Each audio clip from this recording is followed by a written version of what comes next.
साबिक वज़ीर मेहनत सिंह सईद गनी का कहना है कि एमक्यूएम वाले गुंडागर्दी और धमकियां देना बंद करें। हम उनके घरों पर लोटे नहीं कठपुतलियां लगाएंगे ताकि लोगों को उनकी हकीकत का इल्म हो।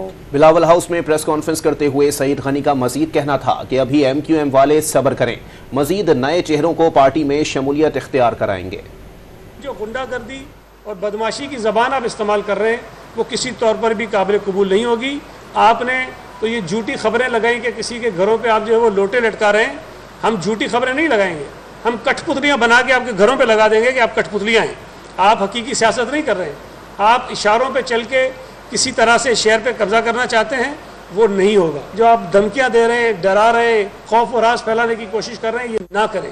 और मैं आपको अभी बता रहा हूँ कि एमक्यूएम के इस जो धमकी आमेज रवैया है उसके बावजूद भी आने वाले दिनों में हम आपको और बहुत सारे चेहरे अपने साथ यहाँ बिठाकर पीपल्स पार्टी में शामिल करवाएंगे।